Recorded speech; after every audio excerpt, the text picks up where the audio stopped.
ఏ ఊరు బాబాయ్ మీది? మా వెంకటరెడ్డిపురం అండి. వెంకటరెడ్డిపురం. ఏ మండలం? బొల్లాపల్లి మండలం. బొల్లాపల్లి మండలం. మీరు ఎన్ని ఎకరాలు వేస్తారండి? మేము 3 ఎకరాలు వేసి ఉన్నామండి. పత్తి 3 ఎకరాలు వేసారండి. పత్తి 3 ఎకరాలు వేసి ఇప్పుడు ఎన్ని రోజులు అవుతుందండి? మేము వేసి ఒక 2 నెలలు. 2 నెలలు అవుతుంది. ఈ 2 నెలలకు సంబంధించింది ఏంటంటే ఇప్పుడు అంతకుముందు క్రాప్ ఎలా ఉందండి? ఇప్పుడు మేము వచ్చి డెమో కొట్టక ముందు పొలం పరిస్థితి ఎలా ఉందండి? శ్రీనిధి వాళ్ళు వచ్చి చూశారు, చేనికి చూసి వాళ్ళు ఒక 2 ట్యాంకీలు మాకు శాంపిల్ కొట్టించారు.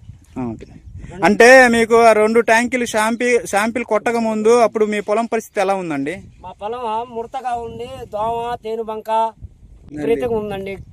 గోడు కూడా రాలుతుంది ఉంది. కొట్టిన తర్వాత 2 ట్యాంకీలు కొట్టిన తర్వాత ఈ మందు పేరు హ్యామర్ ఒకటి, మౌంటాప్ ఒకటి, 2 కలిపి కొట్టారండి 2 ట్యాంకీలు. ఎలా ఉందండి 2 ట్యాంకీలు కొట్టిన తర్వాత? చెట్టు మెత్తగా ఉంది, సూపర్ గా ఉంది. నలుగురు చూడటానికి కూడా సైడ్ కొమ్మలు బాగా వచ్చినాయి, కాపు బాగుంది. ప్రజెంట్ మీది ఇప్పుడు 2 ట్యాంకీలు కొట్టంది ఎలా ఉందండి? ఎక్కడ ఉందండి అది చూపించండి ఒకసారి. కొట్టంది అవతల పక్క ఉందండి. అవతలండి ఇదేనండి.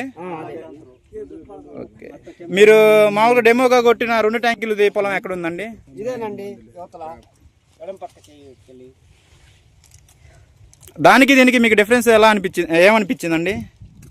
దీనికి కొట్టిన దానికి సైడ్ కొమ్మలు బాగా వచ్చాయి, మెత్తదనం బాగుంది. మామూలు గోడ బాగా దిగిని కొమ్మలు గోడ బాగా ఫుల్ గా ఉంది.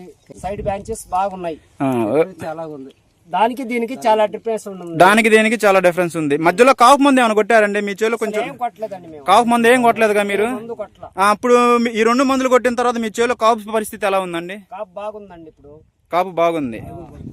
కొట్టిన దాంట్లో ఎలా ఉంది, కొట్టిన దాంట్లో ఎలా ఉందండి? కొంచెం తక్కువగా ఉంది, కొట్టిన దాంట్లో ఎక్కువగా ఉంది. ఆ 2 కొట్టుకోవటం వల్ల ఏంటంటే మీకు సైడ్ బ్రాంచెస్ వచ్చాయి, కాపు విపరీతంగా కాపు వచ్చింది, దాంతో పాటు దోమ కూడా పోయింది.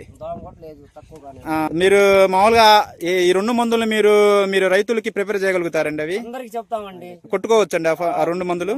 కొట్టుకోవచ్చు.